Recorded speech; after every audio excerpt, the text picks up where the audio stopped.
Chip Millinger here with Blue Reef, starting a series here today on the 5 biggest lessons I've learned in the markets in 35 years. I was going to try to order these in number of importance here, but as I got into thinking through this, I don't know that any one of these is any more important than the other. They all kind of work hand in hand. But number 5 here. Let's go with watch the funds and the seasonals. When I first, with my partner, started Blue Reef back about 16 years ago, the seasonality of commodity markets, particularly the grain and livestock markets, seemed like it was a little bit in the early stages of that. Some people talked about it. There were some seasonal studies. More Research was one of the early pioneers as a company in looking at the seasonals of commodities and futures markets. But it didn't seem like there was a lot of interest or traction. Now, fast forward here, and with the advent of AI and all the data that is readily available to us now, seasonality is much more front and center and more commonplace, but it's still very, very important. I look at it 2 ways. Number one, particularly in the grain markets, but also the livestock markets, there's a definite seasonality in things. For example, in the grain markets, obviously, you have seasons, right? Not much is happening in the winter in the northern hemisphere. The crops have already been harvested. You're waiting for the next spring when we plant the crop. We have the growing season where weather is very much dictating what yields could be based on temperatures and rainfall. You get into early fall, you harvest the crop, assuming there's no tremendous wet weather or wind to knock the crop over or prevent harvest. You harvest the crop and repeat that cycle. So seasonality is very, very important. Also in the livestock markets. So it's important to note where we're at on the seasonals. Historically speaking, as you look like at the corn market, but beans, wheat, meal, oil, all exhibit some sort of seasonality.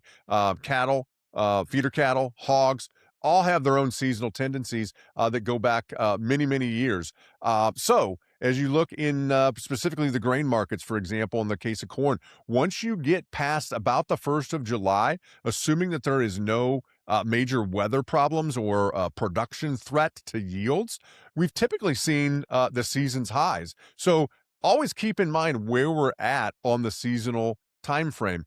As a corollary to that, also watch what should be happening on the seasonals versus what's happening when markets go counter-seasonal or act in an opposite manner than they should price-wise. If we're coming into fall and typically the grain markets are approaching harvest in a big crop, and we typically go lower into the October timeframe based on larger supplies of product at harvest, if the market isn't going lower and starts rallying, take very much note of that, because counter-seasonal rallies or moves, if we should be moving higher and counter-seasonally we're moving lower against the seasonal trend, those can produce massive movements, very sharp movements. So number one, is the market acting like it should seasonally? Number two, if it's not, let's pay attention, because that could mean and foretell a larger move coming. Marry that also with the fund position. Watch commodity funds and what they're doing. Commodity funds, in my mind, there's a broad catch-all term, but what you're monitoring here are the large trend-following funds that are looking to capture large moves in commodities. They take positions long and short. For example, they're not going to buy the bottom tick in the bean market. They're going to buy beans 50 cents off the lows, ride them $2.50 higher, get out after the peak, 50 cents from the highs, but still manage to make the middle $2 out of that $3 move and make tremendous money along the way. These large funds handle and capitalize on pools of money that are in the billions to hundreds of billions of dollars. So they can move the markets based on what position they're taking. Every Friday afternoon, the Commitment of Traders report comes out. It's released to the general public. There's a little bit of a lag in it. It's as of the previous Wednesday, but these large funds have to report their positions to the CFTC, and the CFTC is nice enough to put that information out to the public. So we get a feel every Friday afternoon what the funds are doing. What have they done over the last week? What is their position size relative to their largest and smallest position that they've ever held. That's readily available information. If you marry that up with the seasonality, kind of look for extremes. If the maximum long position that funds have ever held in the bean market is 280,000 contracts, and we're at 250,000 contracts, and it's July 1st, according to the seasonals approaching within a month the seasonal peak in beans, we need to be on alert for some sort of a change as those funds decide to get out of those positions. If and when they do, it's going to produce a big move against it. So one of the bigger lessons I've learned in the markets is pay attention to the seasonals and where we're at.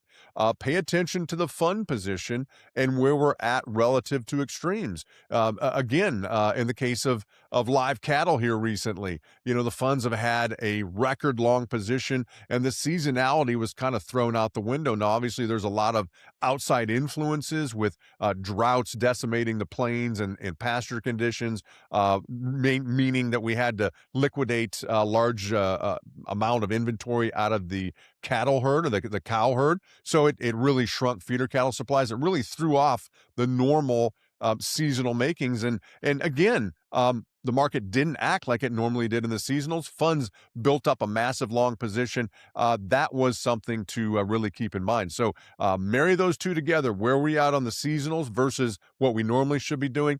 Where are the funds at based on their normal position size, maximum and minimum positions? And that can help give you a little bit of an edge, whether you're trading the markets or whether you're a producer hedging price risk in these markets. Very important to watch those. Thanks a lot.